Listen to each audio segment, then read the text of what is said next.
की इतनी दृढ़ होती हैं कि बहुत समय तक भजन करने पर भी, ये जब तक भगवत साक्षात्कार नहीं होता तब तक ये बनी ही रहती सूक्ष्म रूप से।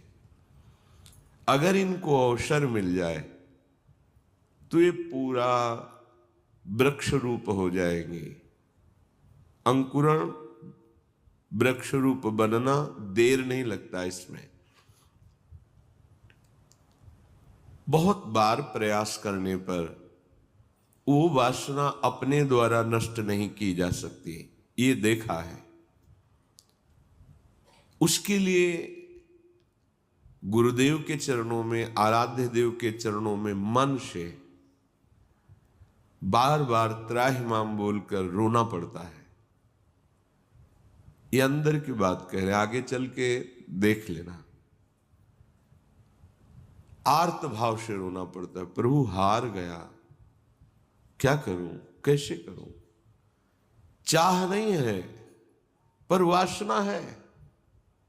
ये एक अजीब स्थिति साधन काल में देखी गई। मन से पूछ रहे तुम्हें चाह है?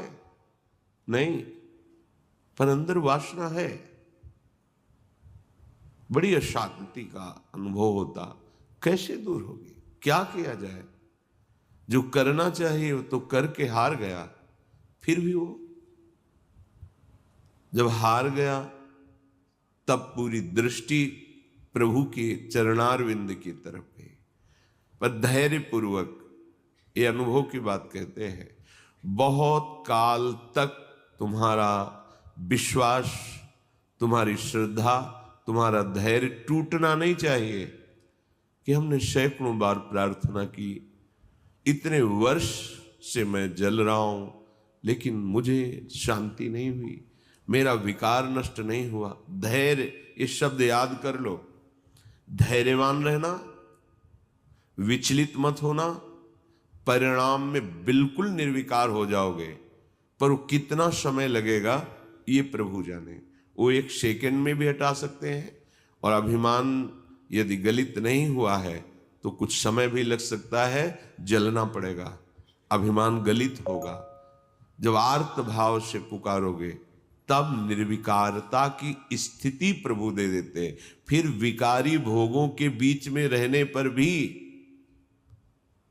कोई विकार का खेल नहीं हो सकता, कोई भी इच्छा ही स्फुरित नहीं होगी, वासना ही नहीं है, चाह ही नहीं है।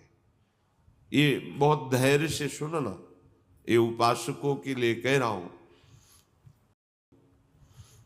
आकर्षण दिखाई देगा, उसमें दम नहीं है, वो तुम्हें परास्त नहीं कर सकती, केवल भयभीत करती रहेगी। वो भी हमारी शरणागति में बड़ी सहायक होती है, क्योंकि सब साधन करने पर अहम पुष्ट नहीं होने देती। क्या अभी देखो ये है ना, क्या अंदर से प्रश्न, क्या ये मलिन वृत्ति है ना, तो किस बात की साधना, क्या साधक हो। तो हे नाथ, अब मार्ग दूसरा नहीं, सहयोग किसी से नहीं, अपनी बात किसी से नहीं कहना। प्रार्थना है, समझ लीजिए, आंतरिक बात कह रहा हूं। अपनी स्थिति की बात किसी से नहीं कहना कि आपके हृदय में कौन सी वासना कितना स्फुरित हो रही, किसी से भी नहीं, किसी से भी नहीं। और धैर्यवान रहना, विचलित मत हो जाना। उस वासना को बढ़ावा देने वाली कोई भी दृष्टि, वार्ता, चेष्टा मत करना। और कितना भी समय लग जाए, अपनी आस्तिकता नहीं हटनी चाहिए, विश्वास नहीं हटना चाहिए। बिल्कुल निर्विकार हो जाओगे, बिल्कुल। यह गुण साधन ते नहीं हुई, तुम्हारी कृपा पाओ कोई कोई।